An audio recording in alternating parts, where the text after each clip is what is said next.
छत्रपती संभाजीनगर येथील कन्नड तालुक्यातील सायगव्हाण हद्दीतील अवैधरित्या चालू असलेल्या खडी क्रेशरला बंद करण्यासाठी उपजिल्हाधिकाऱ्यांनी सील करून क्रेशर मालकावरती गुन्हा नोंदविण्यात यावे असे आदेश पारित केलेले असताना सुद्धा सदरील खडी क्रेशर मालक विठ्ठलपन बेडवाल यांनी शासनाने सील केलेल्या खडी क्रेशरला तोडून अवैधरित्या खडी क्रेशर मशीन सुरू ठेवली आहे।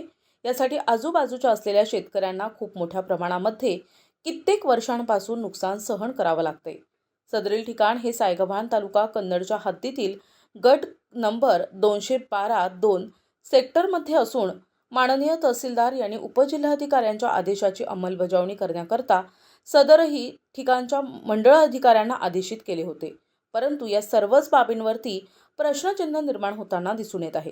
कारण सदरील ठिकाणचे शेतकरी रवींद्र जाधव यांनी कन्नड येथे तहसील कार्यालयात येऊन निवेदन विनंती केली आहे, पण अद्यापपर्यंत खडी क्रेशर मालकानं खडी क्रेशर बंद केली नसून राजरोसपणे अजून जोमानं खडी क्रेशर करण्यात येत आहे। नैसर्गिक संपत्ती असलेली निसर्गाची संपत्ती याकडे लक्ष देणं अत्यंत महत्त्वाचं ठरेल, कारण तालुक्यातील अवैधरित्या चालणाऱ्या खडी क्रेशरवरती अंकुश कोणाचा राहिला नाही।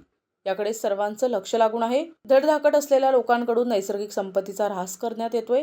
तसंच वरिष्ठांच्या आदेशाची काहीही घेणं देणं नसतं। पैशाच्या जोरावरती सर्व कारभार चालत असतात, हेही यामधून दिसून येत आहे। परंतु गरीब शेतकऱ्यांची व्यथा कुणाला कळेल। मी रवींद्र सुभाष जाधव, गट नंबर 212-2 मध्ये माझी शेती आहे। माझ्या शेतीला लागून विठ्ठल नामदेव बेडवाल्याची उत्खननाची गट नंबर 212-2 मध्ये याचं बेकायदेशीरित्या टोन किशर मशीन असून वारंवार 20/12/2023ला आम्ही अर्ज दिला होता। त्या अनुषंगाने माननीय तहसीलदार साहेबांनी आदेश दिल्यानंतर दंडात्मक कारवाई झाल्यानंतर सुद्धा ती शेती सील केल्यानंतर सुद्धा बंद होती। आणि त्यानंतर आम्ही जिल्हाधिकारी साहेबांना अर्ज केला 10/12/2024ला। तर त्या अनुषंगाने त्यांच्या पत्रानुसार जे सीलाचा आदेश दिलेला होता साहेबांनी, ते सील करून सुद्धा आज रोजी रोख दंडकशाहीने विठ्ठल नामदेव बेडवाल यांची खडी क्रेशर मशीन चालू आहे, जी साधारणतः आज रोजी सुद्धा चालू आहे। आम्ही जायमुखाला जाऊन सुद्धा गेलो असता तिथं आज रोजी लाईव्ह चालू होती। तरी आम्हाला जर न्याय नाही भेटला तर येणाऱ्या 10-15 दिवसात आम्ही आत्मदानाचा इशारा देऊ।